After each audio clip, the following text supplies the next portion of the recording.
number 14. Where's that number?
I've done this loads of times. Not with anything this big.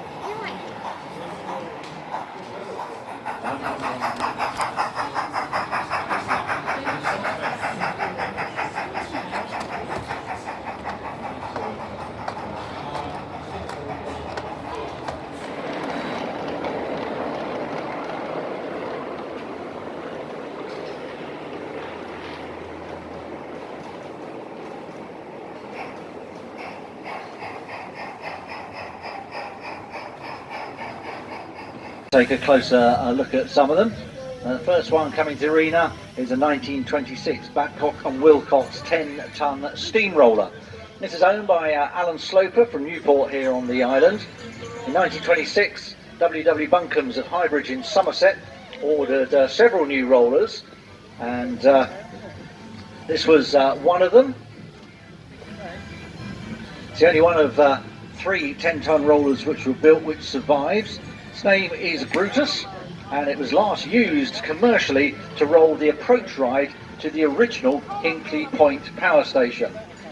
After a busy working life, it was sold into preservation to a farmer in Kent, and has been in preservation for a good number of years. Our next roller is just ready to come in, and you'll see a difference in size between these two steamrollers. 10-ton one, and I think it's a 6-tonner that is following behind, an Aveling and Porter 6-ton advance roller.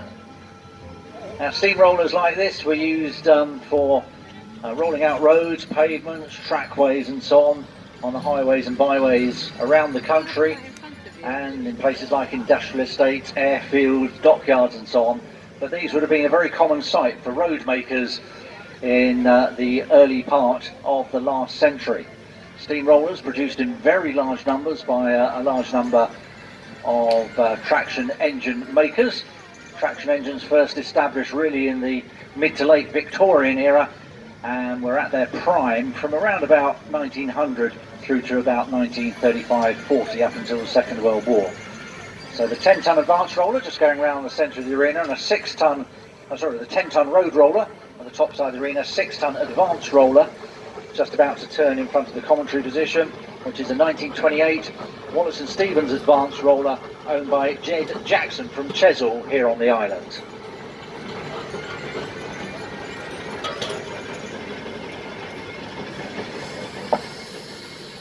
Different looking steam vehicle coming along the lower side of the arena now. Beautiful looking Clayton and Shuttleworth 5-ton tipper. Built in 1920, it's owned by Pete and Sue Lyons of Hazelmere in West Sussex. It was originally used in Dublin and worked for Gypsum Industries, and also for a local county council in Ireland. It was rebuilt in Northern Ireland and is now in preservation. It's 99 years old, and again is a typical road vehicle. So it's probably the white man van or the Wight van of its day, used for deliveries of small loads. It's got a capacity of 5 tonnes, would have been used for parcels and furniture, building goods, construction materials and so on, maybe gravels and aggregates. A Clayton and Shuttleworth 5-tonne tipper dating from 1920, owned by Pete and Sue Lyons from Hazelmere.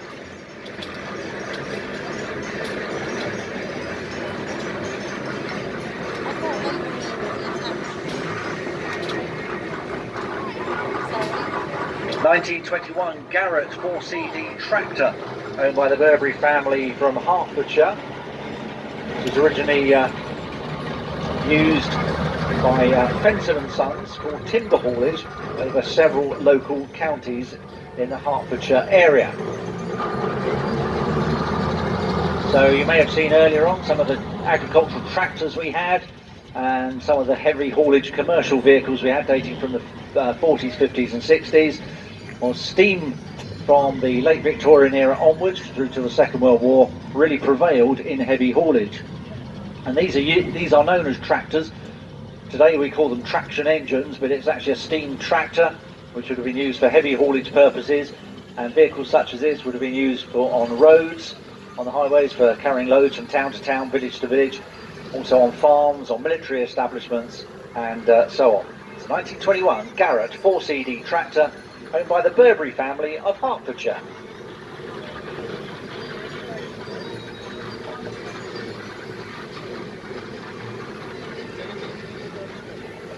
Have another steamroller just coming in over there on the far corner of the arena. It's an advanced roller, a 10-tonne advanced roller, 1927 vintage, built by Wallace and Stevens, owned by Pete and Jill Taylor from Bathingbourne here on the island. This particular vehicle was originally supplied new to Shanklin Urban District Council on the Isle of Wight. Now, Shanklin Urban District Council no longer exists. There is simply one council, the main county council of the island, plus some parish councils, but each town used to have its own area or district council, town council, and they used to be responsible for road making, construction works in and around their town. So if you live in the Shanklin area or on holiday, staying in a hotel or holiday camp in the Shanklin area, there's a fair chance the roads and footpaths around Shanklin may well have been constructed or at least repaired using this particular steamroller when it was owned by Shanklin Urban District Council. In the 1950s or thereabouts, it passed to the Westridge Construction Company of Ryde, who were a major construction, house building constructor on the island, and one of its last commercial jobs was rolling out all of the estate roads on Pan Estate in Newport, which was largely developed, the original Pan Estate was largely developed in the 1960s and early 70s. There it is, coming around in front of the commentary position, 1927 Wallace and Stevens 10-tonne advanced roller, owned by Pete and Jill Taylor from Bathingbourne here on the island.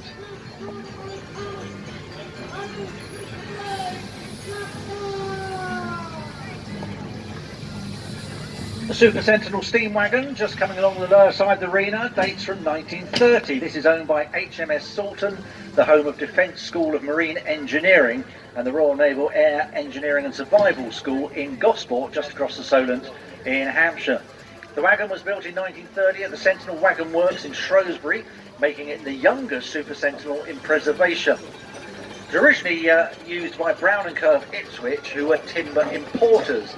It then went back to the Sentinel factory to be fitted with pneumatic tyres, and in 1937 was used in Kent for transporting gravel. So again, a steam-powered lorry, had various uses for hauling gravel, for general haulage works, and so on and so forth.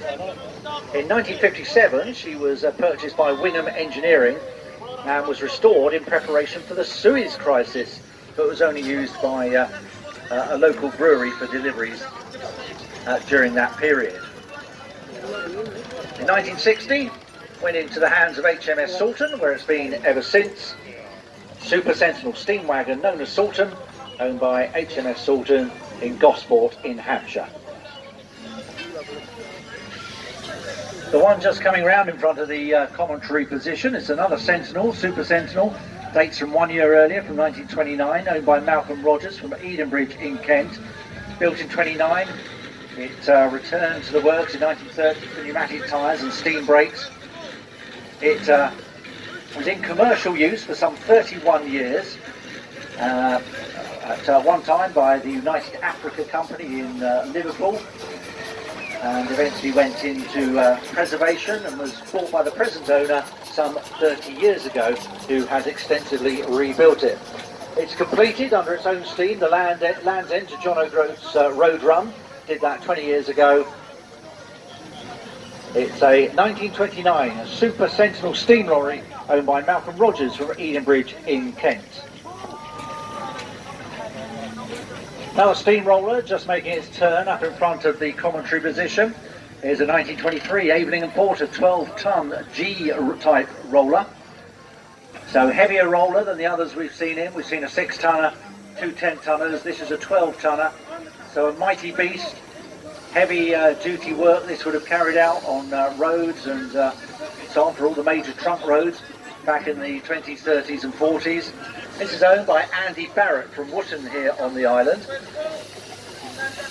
Built by Aveling & Porter in Rochester in Kent. It worked on road building and repair duties for Derbyshire Council until 1960, when it was sold into preservation. 1923, Aveling & Porter 12-ton G-type steamroller going along the top side of the arena, owned by Andy Barrett from Wootton here on the island.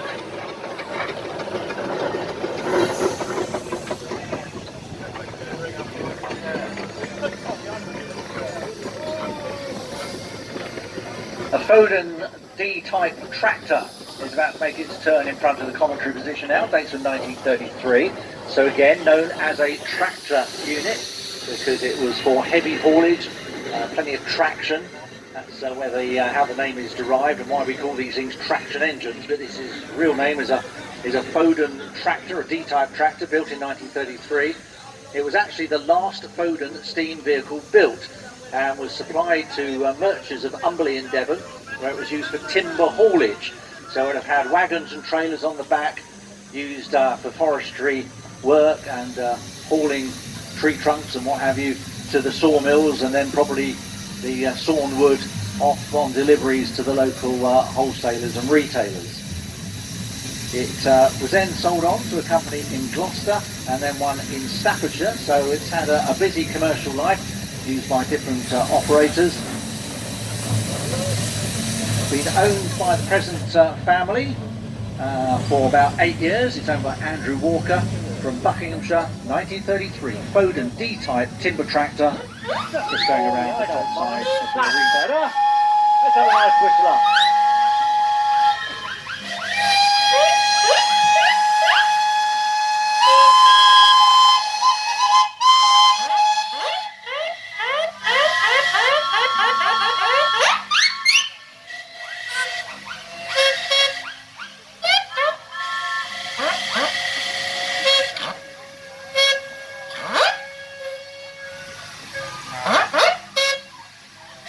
Marvellous. Have you finished?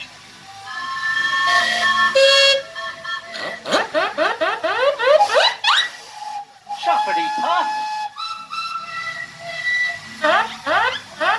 Shuffity puff.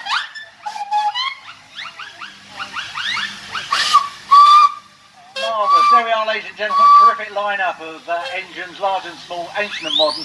Don't they look terrific? And the work that goes into preserving these, rebuilding them, and in some cases with the tiddlers actually building them from scratch. Huge amounts of work and terrific to see.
got